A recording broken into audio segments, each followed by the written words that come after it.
11월 27일 세종문화회관에서 2019 대한민국 인재상 시상식이 있었습니다. 누군가에게는 그동안의 노력을 인정받는 자리였을 것이고 누군가에게는 다시 한번 발전하는 그런 계기가 되는 자리였을 거예요. 저는 대한민국 인재상이 주는 기쁨과 행복에 대한 이야기보다 그 시상식에 가려져 있던 슬픔과 제가 느꼈던 불안감에 대해서 한번 이야기를 해보려고 합니다.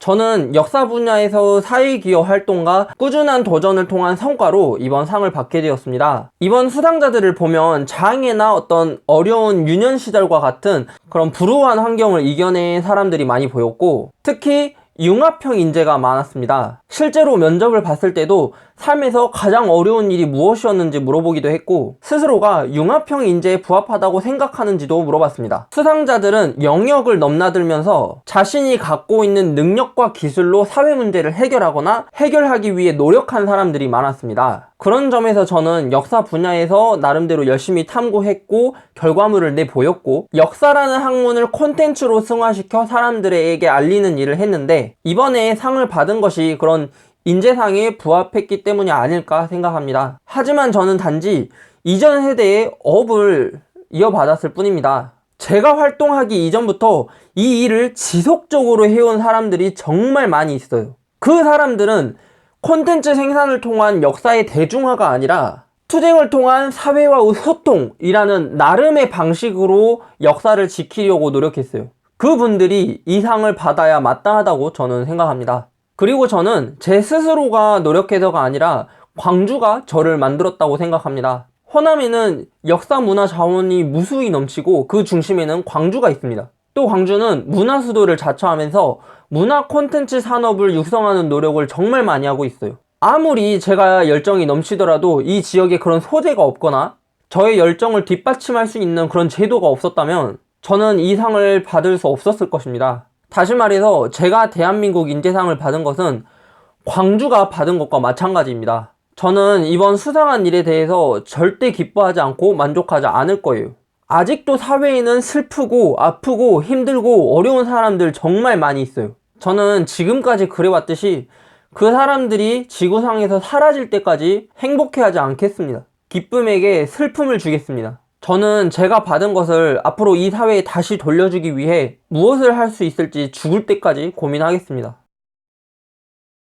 올해 2019 수상자들을 살펴보면 사회 문제에 관심을 갖고 해결하기 위해 노력한 사람들이 많은데, 그 주제가 장애인이나 노약자뿐만 아니라 다문화 가정이나 탈북자들을 비롯한 여러 사회적 약자들의 문제가 있었고, 또 환경 문제 등도 있었습니다. 이런 문제를 해결하기 위해 열심히 봉사하거나 교육이나 행정 분야에서 활동한 사람들도 있었고, 그리고 공학이나 과학 분야에서 활동한 사람들도 있었습니다. 그 외에도 자신이 관심 갖고 있는 분야에서 꾸준히 도전해서 목표를 성취한 사람들도 있었습니다. 생물, 화학, 물리, 뇌과학, 의과학, 천문학, 로봇학 등도 있고, 수학, 축사나 금융 같은 분야도 있었습니다. 또 디자인, 춤, 도예, 영상과 같은 예술이나 요리, 광고와 같은 실용기술 분야도 있었습니다. 그런데 여기에 인문학이 없었습니다. 물론 과학이 다 같은 과학이 아니고 예술도 다 같은 예술은 아니지만, 그런 각각의 세부 분야를 따지지 않고 몇몇 큰 학문으로 구분했을 때 문학, 역사, 철학을 다루는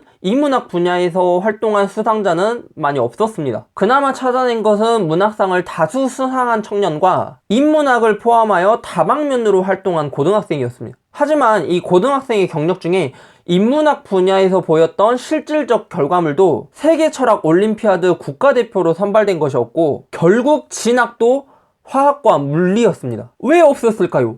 안 뽑아서일까요? 제가 궁금해서 시상식 때 관계자에게 물어보니 정부 차원에서는 골고루 뽑기 위해 노력하고 있다고 했습니다. 그래서 인문사회 계열에도 관심을 많이 갖고 있는데 지원자가 많이 없다는 것이었습니다. 현대사회에서 인문학의 길은 무엇일까요? 우리가 흔히 문사철이라고 부르는 인문학은 가시적인 성과물을 보이는 일이 어렵습니다. 말 그대로 인간을 공부하는 학문이기 때문에 형이상학적이고 관념론적입니다. 그래서 인문학 분야에서 성과를 이루는 것은 기껏해야 지식 경쟁에서 승리하는 것일 뿐입니다. 그것도 말과 글을 통한 논리 싸움일 뿐이에요. 누가 더 말을 잘하고 글을 잘 쓰는가. 지식이라는 권력을 이용해서 권위를 세우고 의미 부여할 뿐이에요. 그래서 다른 학문과의 연계도 쉽지 않아요. 연계가 어려우니까 결합하는 일도 융합하는 일도 어렵겠죠. 그런데 현대사회는 필요에 의해 살고 결과로 평가받는 곳입니다. 의미와 가치의 중요성은 사라지고 목적과 과정은 생략된 사회입니다. 그걸 보여준 게 바로 이 대한민국 인재상이에요. 수치화되고 계량화된 실적을 통해 그 노력을 인정받습니다. 대표 수상자로 선정된 인물만 봐도 알 수 있어요. 대다수 국민들이 경제적 불안을 껴안고 살아가고 있는 이 시점에 경제 부문에서 이 의미 있는 실적을 만든 두 청소년이 대표가 되었고, 장애를 가졌거나 어려운 유년 시절이 있었지만 그런 한계를 이겨내 각자의 분야에서 성공한 새 청년이 대표가 되었습니다. 다시 말해 대한민국 인재상은 권위 세우기나 의미 부여하기 놀이고, 수상자들은 스펙 쌓기와 경력 쌓기 게임에서 이긴 사람들입니다. 하지만 아무도 욕할 이유는 없어요. 어떤 선천적 재능과 환경을 가졌든지 어떤 수단과 방법을 썼든지 그것을 가지지 않았거나 쓰지 않았든지 간에 수상자들은 남다른 노력을 했을 테니까요. 그것으로 이 상을 받을 충분한 이유가 있습니다. 저는 수상자분들께 이런 말씀을 드리고 싶습니다. 잘했습니다. 그리고 자랑스럽게 여깁시다. 그렇게 하되 자신이 수상한 사실을 엄중하게 받아들이고 앞으로 다시 사회로 환원시키는 것이 중요하다고 말하고 싶습니다. 행사 환영사에서도 이렇게 말했죠. 인재상은 누군가의 롤모델이 된다는 의미이기 때문에 수상자들이 부담과 책임을 가질 필요가 있다고. 이번 2019년 대한민국 인재상을 돌아봤을 때 인문학은 죽었습니다. 문사철은 죽었습니다. 이것은 시련이지만 또 다른 기회입니다. 사회는 인문학에게 지금 요구하고 있습니다. 살 길을 찾으라고. 어떻게든 이 사회에 도움이 되는 방법을 찾아내라고. 첫 번째 방법은 과학자나 기술자들이 진보와 발전의 측면에서만 생각하고 또는 편리함만을 추구하고 있을 때, 인문학자와 사회학자들은 그 과정에서 발생하는 작은 문제라도 놓치지 않고 이야기하고 해결 방안을 찾는 것입니다. 시상식이 끝나고 테이블별로 담소를 나눌 때 저희 테이블에서는 AI 이야기를 나눴어요. 제 테이블에는 소프트웨어를 개발하고 운영하는 사람이 있었고, 정부처 담당자는 AI를 교육하는 프로그램을 기획하는 사람이었는데, 다들 기술의 발전과 이용 방법에 대해서만 이야기하면서 불투명한 미래를 걱정하더라고요. 앞으로도 세상은 계속 발전할 텐데 무엇을 해야 할지 모르겠다고. 저는 그런 미래를 전망하는 일이 인문학의 역할이라고 말했어요. 사람을 보면 사회가 보이니까요.